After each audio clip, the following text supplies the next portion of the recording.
اعوذ باللہ من الشیطان الرجیم بسم اللہ الرحمن الرحیم وَلَقَدْ جَعَلْنَا فِي السَّمَاءِ بُرُوجًا، اور ہم نے آسمان میں برج بنائے۔ یہ بھی ابھی ہم نہیں کہہ سکتے کہ ان کی اصل حقیقت کیا ہے، یہ بھی آیات متشابہات میں سے شمار ہوں گے۔ وَزَيَّنَّاهَا لِلنَّاظِرِينَ، اور ہم نے اسے مزین کر دیا ہے آسمان کو اور برجوں کو دیکھنے والوں کے لیے، جو بھی ستارے نظر آتے ہیں، کیا رنگا رنگ نقشہ آسمان پر نظر آتا ہے۔ وَحَفِظْنَاهَا مِنْ كُلِّ شَيْطَانٍ رَجِيمٍ، البتہ اب یہ وہ بات ہے جو ایمان بالغیب کے حوالے سے ہمیں ماننی ہوگی کہ ان ستاروں کا ایک کام یہ بھی ہے کہ اللہ تعالیٰ نے ان کو گویا کہ پہرے کی جگہیں بنایا ہے، ہم نے حفاظت کی ہے ان کی ہر شیطان رجیم سے، جو بھی شیطان مردود ہے اس کی طرف سے حفاظت کا یہ سارا سامان ہے کہ جو آسمانوں میں کیا گیا ہے۔ اب اس کے لیے آج میں چاہتا ہوں کہ وہ بات آپ سمجھ لیں اچھی طرح، کہ جیسے آپ آگے آ بھی جائے گا کہ انسانوں کی تخلیق جو ہے وہ تو یوں سمجھیے اس کائنات کے تخلیق کے اعتبار سے بڑی ریسنٹ شے ہے، بڑی ماضی قریب کی بات ہے۔ انسانوں سے بہت پہلے جنات پیدا کیے گئے تھے، جنات سے بہت پہلے ملائکہ پیدا کیے گئے تھے، اور انسانوں کی ارواح بھی اسی دور میں پیدا کی گئیں جبکہ یہ ملائکہ پیدا کیے گئے تھے۔ تو جتنی مخلوقات کو ہم جانتے ہیں، بہت سی مخلوقات اب بھی ایسی ہوگی کہ جس کا ہمیں کوئی شعور نہیں، ادراک نہیں، ہم جانتے ہی نہیں۔ جیسے ابھی ہمیں ریسنٹلی معلوم ہوا وائرس بھی کسی بلا کا نام ہے، اس سے کچھ پہلے ہمیں معلوم ہوا بیکٹیریا بھی کسی چیز کو کہتے ہیں، ورنہ یہ کہ ان چیزوں کا کوئی علم ہمیں نہیں تھا۔ ابھی پتہ نہیں اور کیا کیا چیزیں ہیں کہ جو ظہور میں آنے والی ہیں، لیکن جو چیزیں بھی آج تک ہم جانتے ہیں ان میں یوں سمجھیے کہ جن ہستیوں میں خود شعوری ہے، سیلف کانشسنس، وہ تین مخلوقات ہیں صرف، ملائکہ، جنات اور انسان۔ باقی جو حیوانات ہیں زمین کے اوپر، چاہے وہ بر کے ہیں یا بحر کے ہیں یا ہوا کے ہیں، فضا کے ہیں، پرندے ہوں یا زمین پر چلنے والے خشکی کے جانور ہوں یا دریا میں اور سمندر کے اندر جو بھی حیوانات ہیں، مچھلیاں ہیں یا اور جاندار ہیں، ان سب میں شعور تو ہے، خود شعوری نہیں ہے۔ البتہ یہ کہ ترتیب یہی ہے کہ پہلے جنات پیدا کیے گئے، اور وہ چونکہ آگ سے پیدا کیے گئے تھے، تو ان کے اندر پوٹینشل جو قوت ہے وہ ہم انسانوں کے مقابلے میں بہت زیادہ ہے، اور ان کی رسائی اس کائنات میں بہت دور تک ہے۔ مثلا میرا یہ گمان ہے، باقی چیزیں تو میں خاص وثوق سے کہہ رہا ہوں، لیکن میرا گمان یہ ہے کہ جو سولر سسٹم ہے، چونکہ ہماری اس پوری جو ہماری یہ فیملی ہے، یہ خاندان ہے، جو یہ سولر سسٹم ہے، سورج کا کنبہ کہلاتا ہے، تو اس کا جو منبع سرچشمہ ہے وہ سورج ہے، اور معلوم ہوتا ہے کہ اسی کی آگ سے اور اسی کی لپٹ سے اور جنات کی تخلیق ہوئی ہے۔ تو یہ جنات، سولر سسٹم پورا کا پورا جو ہے وہ جنات کے دائرے میں داخل ہے، وہ اس میں آ جا سکتے ہیں، اس کے لیے انہیں کسی راکٹ کی ضرورت نہیں، کسی مشین کی ضرورت نہیں، کسی ذرائع کی ضرورت نہیں، بلکہ اس کی استعداد ان کے اندر موجود ہے۔ یہ پھر اپنی اس استعداد سے فائدہ اٹھا کر اس سے آگے جب ملائکہ کے ذریعے سے کچھ احکام اترتے ہیں، آسمان سے اللہ تعالیٰ کی کوئی تدبیر ہے، ملائکہ کے حوالے کیے گئے ہیں، تو یہ پھر ان سے کچھ نئی چیزیں اچکنے کی کوشش کرتے ہیں، تاکہ وہ جا کر انسانوں میں سے جو وہ عامل لوگ ہیں، کاہن لوگ ہیں، ان کو جا کے ان کو کچھ بتا دیں کہ اب یہ ہونے والا ہے، اس لیے کہ ملائے اعلیٰ میں فیصلہ ہو گیا، اللہ تعالیٰ کے ہاں ایک چیز کی تدبیر جو ہے وہ طے ہو گئی، اب اللہ تعالیٰ نے فرشتوں کے حوالے کیا ایگزیکیوشن کے لیے۔ ایسے ہی ہے جیسے کہ پریزیڈنٹ ہاؤس سے تو ایک حکم جو ہے وہ جاری ہو گیا، اب اس کا اجرا ہوا ہے، اب کوئی ٹائپ کرے گا، ٹائپ کر کے اسے ڈسپیچ کرے گا، وہ پھر کسی جگہ پر پہنچے گا، پہنچتے وقت لگے گا۔ اگر وہ جو ٹائپسٹ ہے جس نے ٹائپ کیا ہے وہ ٹیلی فون کرتے کہ صاحب اب یہ حکم آنے والا ہے، وہ تو آ جائے گا، تو ظاہر بات ہے وہ حکم تو پہنچ گیا اس کو، اور اس کے حوالے سے وہ جس شخص کو اس نے یہ خبر دے دی ہے وہ اپنی دکان چمکا سکتا ہے کہ دیکھیے مجھے پہلے سے معلوم تھا کہ یہ حکم آنے والا ہے۔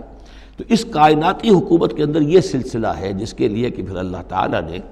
اس سولر سسٹم سے آگے کی جو بھی یونیورس ہے، اس میں یہ میرا گمان ہے جو میں عرض کر رہا ہوں، اللہ عالم، اس میں جنات کو آگے بڑھنے سے روکنے کے لیے ان ستاروں کے اندر وہ میزائلز نصب کر رکھے ہیں کہ جب بھی کوئی جنات میں سے ادھر آگے ٹریس پاس کرنے کی کوشش کرتا ہے تو اس پر وہ میزائل پھینکا جاتا ہے، جس کو ہم شہاب ثاقب کہتے ہیں۔ یہ ہے پورا نظام کہ جو یہاں ہمارے سامنے آ رہا ہے۔ تو اس کی یہ حقیقت بہت حد تک تو یوں سمجھیے کہ ایمان بالغیب، کل من عند ربنا، ہمارے رب کی طرف سے ہے، ہم اس پر ایمان رکھتے ہیں۔ لیکن اب کسی نہ کسی حد تک یہ چیزیں جو ہے، جو بھی ہماری سائنٹیفک اب جو ارتقاء ہو رہا ہے، ترقی ہو رہی ہے، اس کے ساتھ کسی نہ کسی درجے میں کورابوریشن ہو جاتی ہے۔ وَحَفِظْنَاهَا مِنْ كُلِّ شَيْطَانٍ رَجِيمٍ، اور ہم نے حفاظت کر لی ہے ان آسمانوں کی ان شیاطین سے کہ جو مردود ہیں۔ إِلَّا مَنِ اسْتَرَقَ السَّمْعَ، سوائے اس کے کہ جو کوئی چرا کے لے بھاگا، مطلب یہ کہ فرشتہ نازل ہو رہا ہے اور فرشتے کے ساتھ احکام بھی ہیں، چونکہ یہ وہ نوری ہے، یہ ناری ہے، نور اور نار کے درمیان فاصلہ بہت تھوڑا ہے، بہت قرب ہے، لہذا اس کی بدولت اسی وجہ سے یہ جن تھا جو تھا عزازیل، لیکن فرشتوں کے ساتھ اس کا اٹھنا بیٹھنا تھا، انہی میں شامل تھا، اسی لیے ان کی جو آپس میں جو ان کا قرب ہے اس کی وجہ سے فرشتوں سے کوئی اچک لیتے ہیں۔ الا من استرق السمع، اگر کسی نے کوئی چیز سن لی اور سن کر وہ بھاگا، فاتبعہ شہاب مبین، تو اس کے پیچھے اس کا پیچھا کرتا ہے ایک انگارہ چمکتا ہوا۔ یہ مثائلز ہیں کہ جو اللہ تعالیٰ نے نصب کیے ہوئے ہیں۔ والارض مددناها، اور زمین کو ہم نے پھیلا دیا جیسے بستر پھیلایا جاتا ہے، والقینا فیہا رواسیا، اور اس میں ہم نے لنگر ڈال دیے۔ یہ پہاڑ جو ہیں قرآن مجید بار بار کہتا ہے کہ زمین کا جو سٹیبلائزنگ ایفیکٹ ہے ان پہاڑوں کا زمین کی حرکت کے دوران۔ فَأَنبَتْنَا فِيهَا مِنْ كُلِّ شَيْءٍ مَوْزُونٍ، اور اس میں ہم نے اگا دی ہر شے جو کہ بہت ہی اندازے سے ہے، یعنی یہ کہ جو بھی کوئی ایک شے بھی اگر ایک حد سے آگے بڑھ جائے تو وہ باقی ساری چیزوں کو ختم کر دے گی۔ بعض ایسی مچھلیاں ہیں کہ اگر ان کی جو ریپروڈکٹیو صلاحیت ہے، جتنے ان کے انڈے ہوتے ہیں وہ سب انڈے جو ہیں وہ مچھلیاں بن جائیں تو چند ہی سال کے اندر یہ زمین جو ہے اس سے کئی گنا حجم جو ہے وہ ایک مچھلی کی اولاد سے اور ایک مچھلی کی نسل سے وجود میں آ جائے گا۔ تو ایک کنٹرول کیا ہوا اللہ نے ہر شے کے اوپر، تمام چیزیں جو ہیں وہ ایک اندازے کے مطابق، ایک وزن کے ساتھ، ایک اندازے کے ساتھ اس دنیا میں چل رہی ہیں۔ من کل شیء موزون، ہر چیز جو ہے وہ ایک اندازے اور وزن کے مطابق ہے۔ وجعلنا لکم فیہا معاش، اور ہم نے اس میں تمہارے لیے طرح طرح کے معاش کے سلسلے پیدا کر دیے۔ ومن لستم لہ برازقین، اور ہم تو ان کو بھی روزی کا سامان دیتے ہیں جن کو تم رزق نہیں دیتے۔ ایک تو یہ ہے کہ تمہارے پاس گھوڑا بندھا ہوا ہے، تمہیں فکر رہتی ہے چارہ اس کو دینا ہے، کچھ نہ کچھ دانہ ڈالنا ہے، لیکن کتنی مخلوقات ہماری ہے کہ تم نہیں ہو اس کو رزق دینے والے، ہم رزق پہنچا رہے ہیں۔ وَإِن مِّن شَيْءٍ إِلَّا عِندَنَا خَزَائِنُهُ، اور نہیں ہے کوئی شے مگر یہ کہ ہمارے پاس تو اس کے خزائن ہیں، لا متناہی، ہماری ریسورسز جو ہیں وہ یہ کہ لمیٹڈ نہیں ہے، لیکن وَمَا نُنَزِّلُهُ إِلَّا بِقَدَرٍ معلوم، ہم نہیں نازل کرتے اس میں سے مگر ایک اندازے کے مطابق کہ جو طے شدہ ہے۔ یعنی یہ کہ سٹور تو بہت بڑا ہے، لیکن یہ کہ سٹور سے جو ایشو ہوتا ہے اللہ تعالیٰ کے ہاں ہر چیز کا، تو اس کا ایشو ہونا جو ہے وہ اندازے کے مطابق ہے، ایک حساب کتاب کے ساتھ ہے، ورنہ جیسا کہ میں نے کہا کیوس ہو جائے۔ وَأَرْسَلْنَا الرِّيَاحَ لَوَاقِحَ، اور ہم نے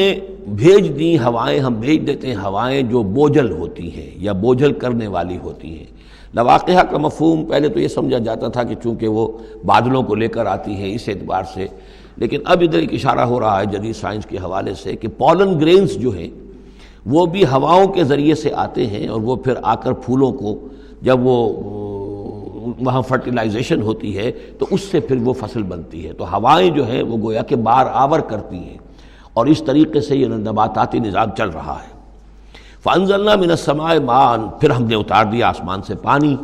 فَاسْقَيْنَاكُمُوهُ، پھر ہم نے وہ پانی تمہیں پلایا، تمہارے پینے کے لیے بندوبست کیا۔ وَمَا أَنْتُمْ لَهُ بِخَازِنِينَ، اور دیکھو تم اس کا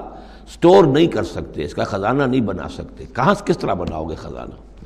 واقعہ یہ ہے کہ یہ جو واٹر سائیکل ہے اس دنیا میں، یہ بھی اللہ تعالیٰ کے عظیم، یعنی سمجھیے کہ کرشموں میں سے اور اللہ کے معجزات میں سے بہت بڑا معجزہ ہے کہ یہ جو ہمارے پہاڑوں کے اوپر اتنے بڑے بڑے گلیشیئرز ہیں، یہ کیا ہے؟ یہ واٹر سٹوریج ہے، ٹینکس ہے۔ یہیں سے تو پانی ہے جو آ رہا ہے نیچے،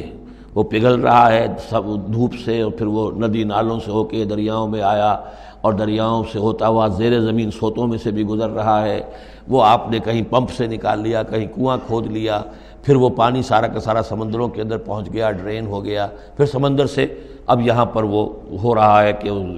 دھوپ کی تمازت سے اب اس کی وہ بخارات بن رہے ہیں، اور وہ بخارات اوپر جا رہے ہیں، پھر وہ واپس جا رہا ہے، پھر وہ جو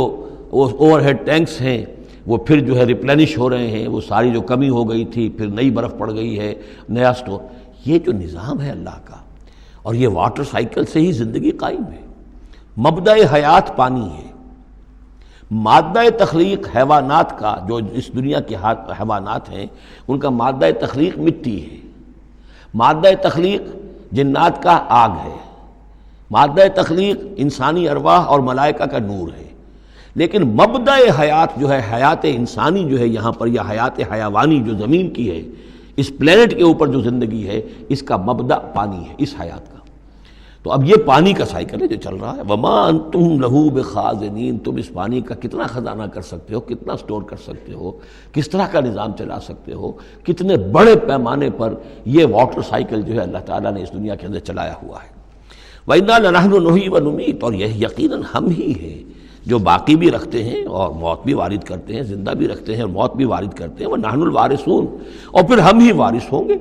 ہر شے ختم ہو جائے گی، کسی کی کوئی ملکیت نہیں رہے گی، ساری کی ساری چیزیں پھر ہماری ہی کائنات ہے، ہماری ہی ملکیت ہے۔